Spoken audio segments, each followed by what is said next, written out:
नमस्कार सभी को। तो कुछ कुछ लोगों ने कहा है कि पार्ट टू बनाए और तुम नहीं भी कहते तो भी मैं बनाता, क्योंकि मेरा उद्देश्य सभी एस्पिरेंट्स तक सही सूचना देना है। सही सूचना का मतलब देखो, एक होता है इन्फॉर्म्ड, एक होता है डिसीजन, एक होता है इन्फॉर्म्ड डिसीजन। मैं इन्फॉर्म्ड डिसीजन को ज्यादा इंपॉर्टेंस देता हूँ।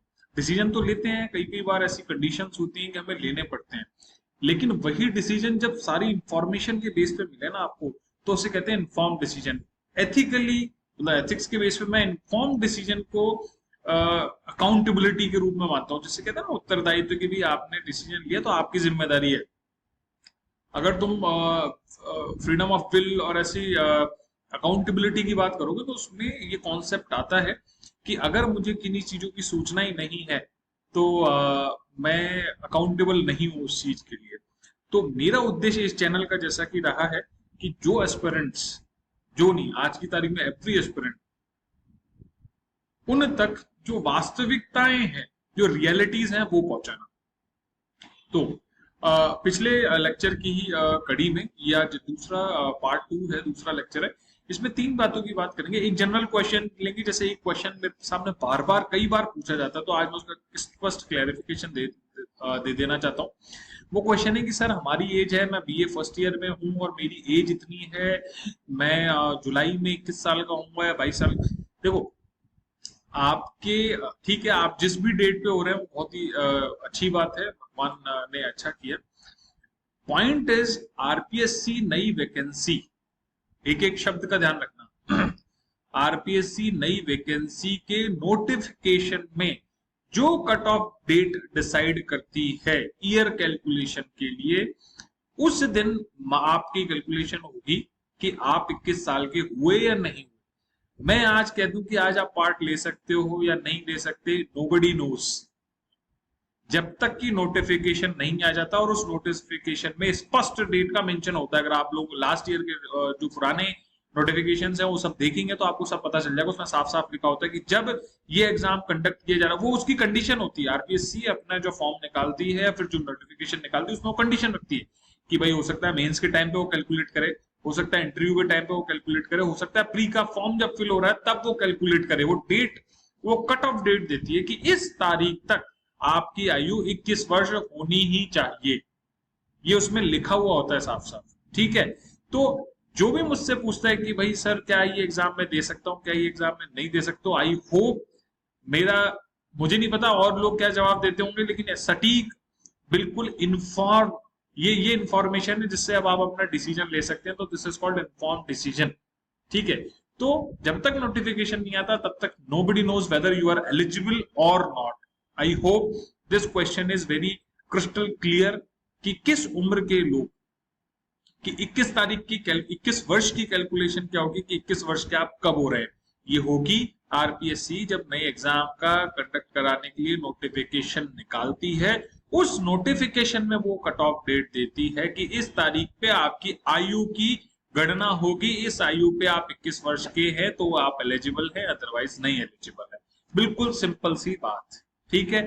आई होप ये क्लियर है। दूसरा, कई बार सवाल आता है, एक रिसेंटली एक सवाल आया हुआ है कि किसी ने मुझसे कहा है कि इस टाइम ड्यूरेशन का, चूंकि अभी ना तो नोटिफिकेशन आया नई वैकेंसी के बारे में बात करने पर, ना तो नोटिफिकेशन आया, ना आइडिया है कि कब तक नोटिफिकेशन आएगा। और मैंने एक एस्टिमेशन दिया भी है कि नोटिफिकेशन आने के 90 डेज अराउंड, आप ही मानो 80 डेज के बाद एग्जाम होता है। क्यों? नोटिफिकेशन के बाद लगभग 25 दिन फॉर्म लास्ट डेट होती है लगभग, फिर उसके बाद मिनिमम 45 डेज तो वो लेते ही एग्जाम कंडक्ट कराने के लिए, तो घूम फिर के 70 डेज ये हो गए। तो मिनिमम 80 डेज आप मान के चलो, उससे ज्यादा जल्दी एग्जाम शायद ही कभी कंडक्ट कराया जाता है, ठीक है। तो अब नोटिफिकेशन जब आएगा उसके बाद आपके पास लगभग 80 दिन होते हैं। अब बात आती है कि अभी जितना कि फ्यूचर दिख रहा है, कि चूंकि इंटरव्यू की प्रोसेस पेंडिंग है, तो अभी रिसेंटली अगले 1 महीने 2 महीने में तो मुझे नोटिफिकेशन आता, मुझे महसूस नहीं हो रहा, मैं वापस से बार बार कह रहा हूँ कि मैं कोई नई चीज नहीं बता सकता, ठीक है। मैं कोई क्या न्यूज क्रिएटर नहीं हूँ, ठीक है। अंतर है दोनों चीजों में। लोग सोचते हैं कि यूट्यूब पे आके कुछ भी बोल दो, नहीं, मैं बच्चों के साथ खिलवाड़ नहीं कर सकता।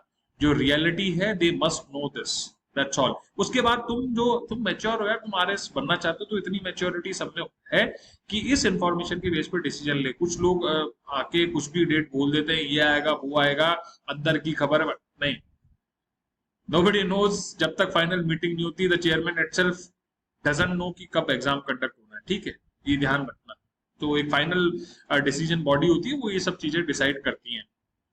खैर, तो एक एस्टिमेशन जरूर होता है, जो मैंने पहले भी बोला है कि प्रोसेस जो इंटरव्यू की है वो भी शुरू नहीं हुई है अभी। पहले ऐसा ही कि इंटरव्यू खत्म हो मोस्टली मई तक उनकी डेट्स, जहां तक मेरे को चर्चा हुई मेरी, मई तक उनकी डेट्स हैं। उसके बाद आपके लेट से कि एक बोर्ड पैरेलल आता है, इसके लिए बिठा भी दिया जाता है, तो भी it won't less take than September, ठीक है। सितंबर से पहले मुझे सारे आरएस के इंटरव्यू कंप्लीट होते मेरे अंदाजे से नहीं दिखते हैं, ठीक है। अगर हो जाए तो बहुत बढ़िया बात है, बाकी नहीं दिखते हैं। और वो होंगे तो संभावित रूप से उसके बाद इमीडिएटली हो सकता है कि जिस दिन खत्म हो उसके अगले दिन नोटिफिकेशन आ जाए, ये हो सकता है। This is it is legally and मतलब रूल बेस, ये करेक्ट है।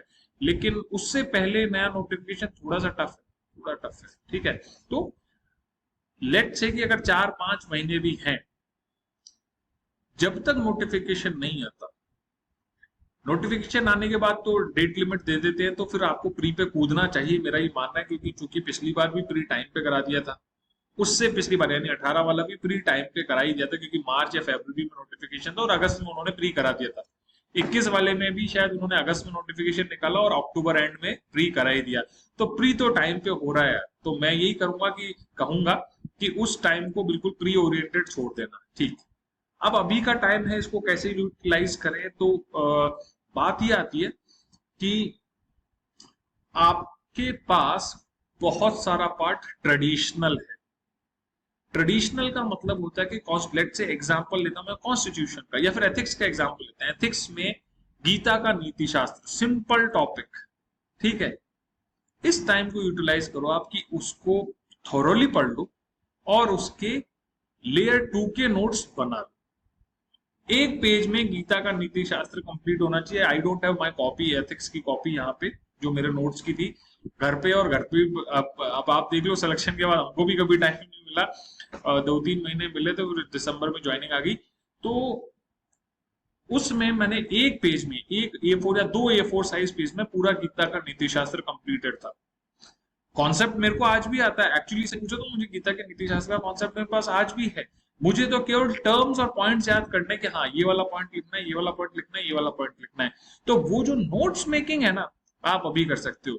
एक्चुअली एथिक्स जो है ना, बहुत इजी सब्जेक्ट होता है और बहुत अच्छे से स्कोर कर सकते हो आप, ठीक है।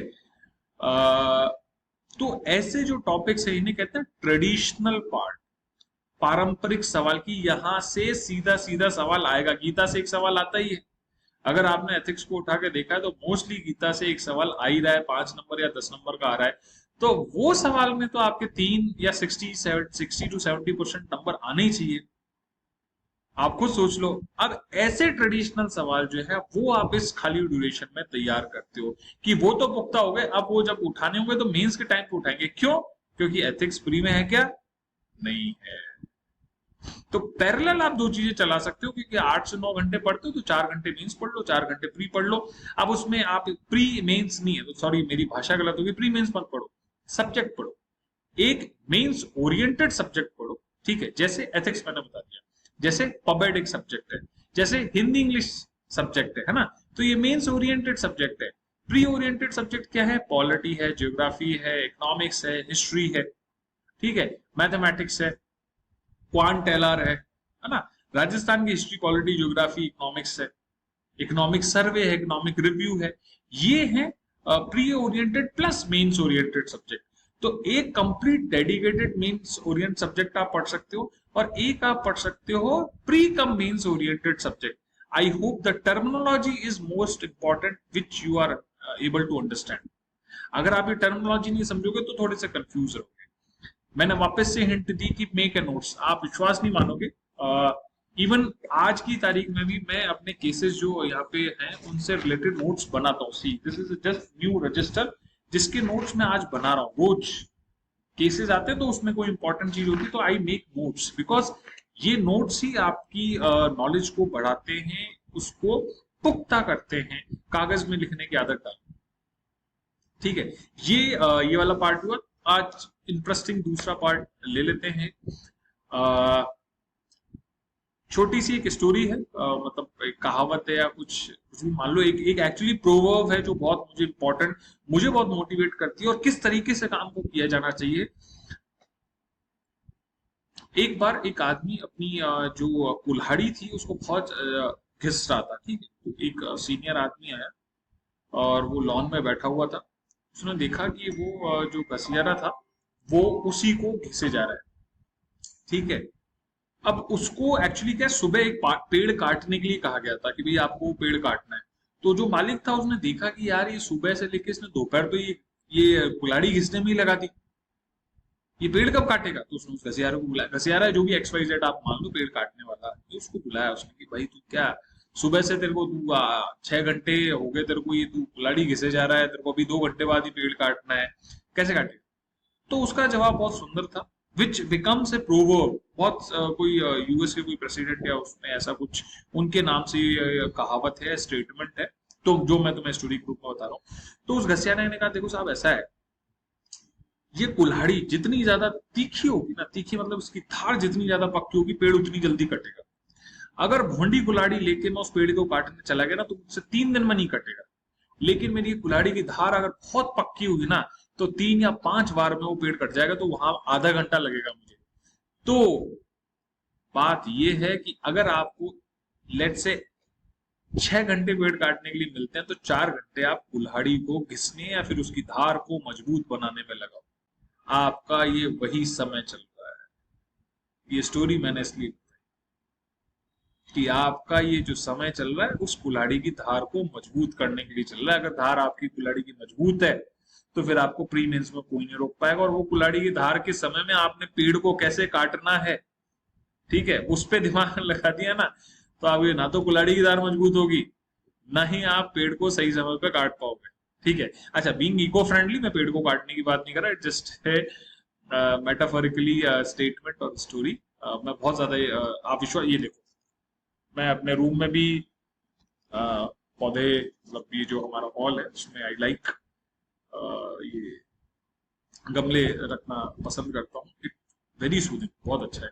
चलो ठीक है, मस्त रहो। आई होप आप लोगों को ये कुल्हाड़ी की धार वाली बात याद रहेगी और अपनी कुल्हाड़ी की धार को आप बहुत अच्छे से मजबूत करेंगे, जिससे कि जब पेड़ काटने का मौका आए ना तो एक बार में वो कटनी चाहिए। बात है पेड़ को एक बार में काट, नहीं तो फिर वो भोंडी जो तुम देखते हो ना 3 4 5 बार अटेम्प्ट हो गई, इवन मैं आई पर्सनली 4 4 बार अटेम्प्ट हो गए, मेंस का पेड़ कट ही नहीं रहा, कटने का नाम ही ले रहा। कारण केवल इतना सा है कि उन्होंने अपनी कुल्हाड़ी की धार को तीखा नहीं किया। वो हमेशा पेड़ काटने के बारे में सोचते रहे, उन्होंने ये नहीं देखा कि जिस हथियार से मैं पेड़ काटूंगा वो हथियार कितना धारदार है। तो आपके लिए मेंस एक्चुअली जो ये टाइम है उसका यूटिलाइजेशन सबसे इंपॉर्टेंट है। ठीक है, चलो okay, bye bye, take care, जय हिंद, जय भारत।